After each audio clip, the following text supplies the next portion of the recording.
สบายดีลงมาแลนรถอยู่วัดเนาะหัวหน้าเปลือมาเทลูกนอนเนาะเทลูกนอนบอลฮีโบเต็มวัดนาคดอกเชียงซูเนาะไกลจะแล้วเตรียมใส่บุญเลยเนาะบุญกับวันที่5นี่เลย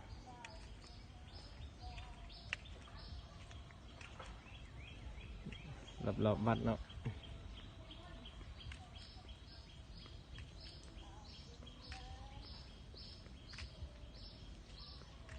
วัดก็งามแล้วบ้านนี้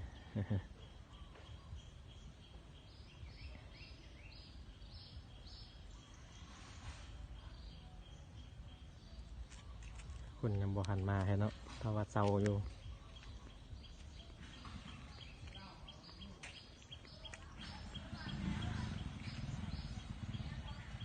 สบายดีตอนเช้ามาถ่ายลงเสียง ใกล้พักเนาะถ่ายพูดเลยโฆษณาอีกมีแมงแกงเนาะแมงแกงครับเห็นธรรมชาติเด้ออันนี้นะพักธรรมชาติเด้อเก็บมาใหม่ๆเลยเนี่ยเก็บมาใหม่ๆเก็บกับโบเลี้ยวซัก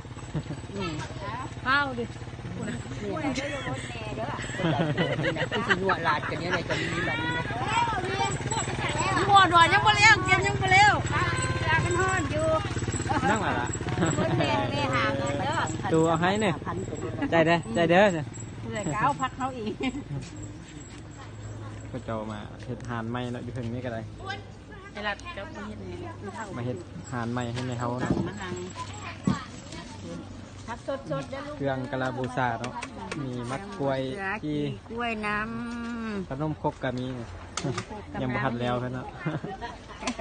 หาก็มาเมื่อวานนี้บ่มาซ้ำมีแต่ผู้เดียวมีตู้ไปปิ้นอยู่เมื่อวานนี้ไม่ยังไม่ได้เห็ดเนี่ยได้ขายหน่อยเดียวเป็น เครื่อง เบื่ กะ อ ลา ละ บูซาก็ไล่อยู่ ขายจะไหนตุกล้วยปะกล้วยซุปก็มีกล้วยจืดก็มีนะข้าวเนี่ยข้าวหอมบ่กระลำดอกเครื่องแกงหน่อไม้ก็มีหน่อไม้ก็มีเนี่ยลงเสร็จคนกำลังมาอยู่แคมป์พังนะอยู่ต่อหน้าประตูโค้งเนาะบนไฟเขาเลย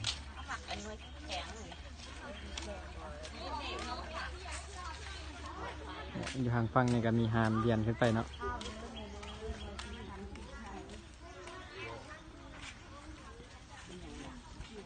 คนกำลังมาเนาะพระเจ้ากำลังหากันมา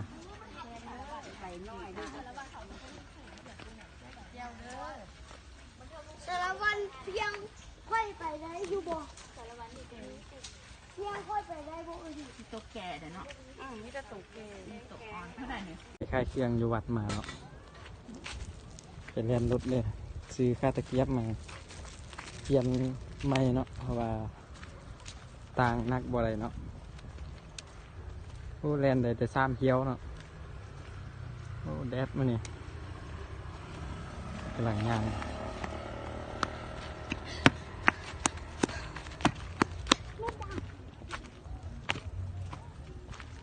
ตอนนี้มาซื้อเครื่องอยู่ที่ตลาดนี่เนาะมาคนเดียว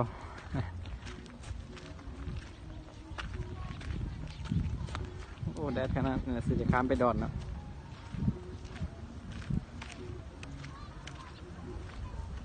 มันนี่น้ำฟองไหนมันนี่ก็เจาะใหญ่ๆเข้ามา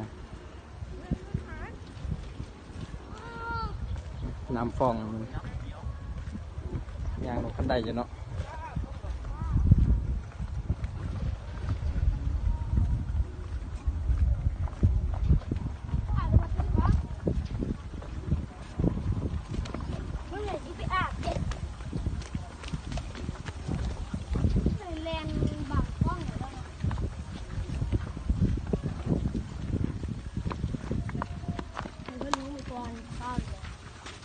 พากันอาบน้ำมา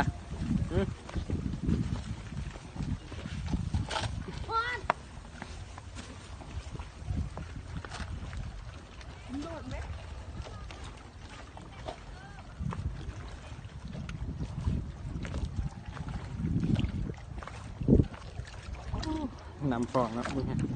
งานจะดินอยู่นวลๆเนาะ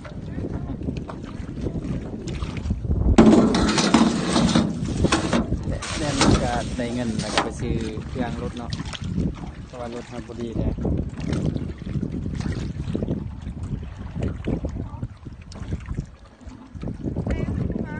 น้ำฟองนะมื้อนี้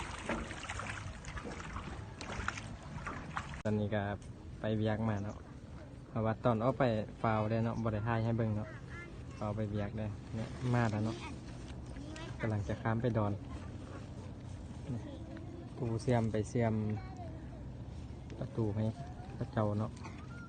เล็กน้อยนักเรียนกำลังเลิกเรียนเนาะ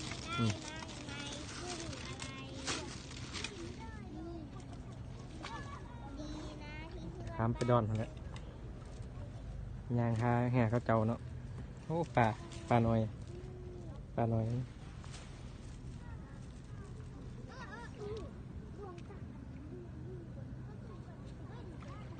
เนี่ยเคยเห็นแห่นให้เราเนี่ยนะ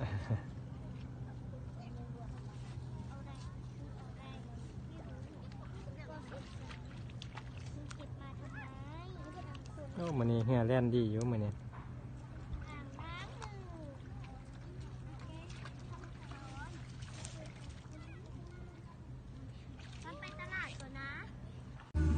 เป็นทางฟืนมานะ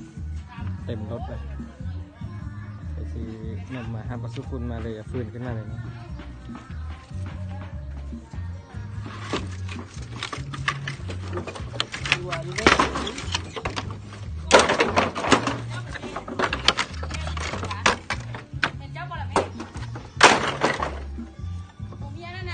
ไม่ยัง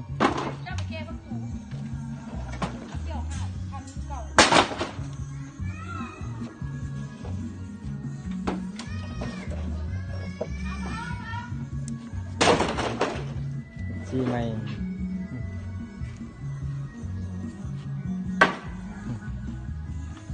งามแล้วบัดนี้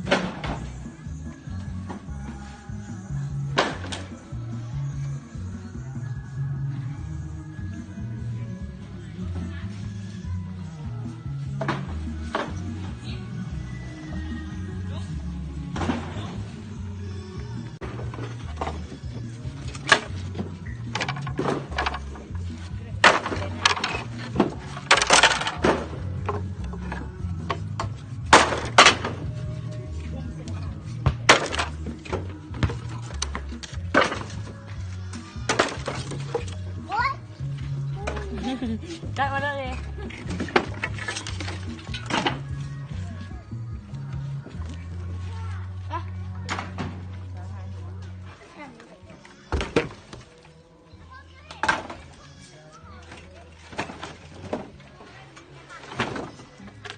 บวกจะคอยเลย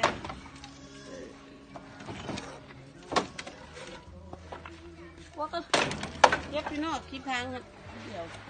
เย็บเอาไม้ไปดังให้เบ๊ะ คุณไปจมขึ้นเอาลงไปนั่นน่ะเบาๆหน่อย เฮ้บอลโอ้โห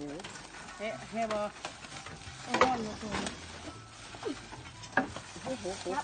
อ้โห ย้อนลงดี โอ้โหเก่งโอ้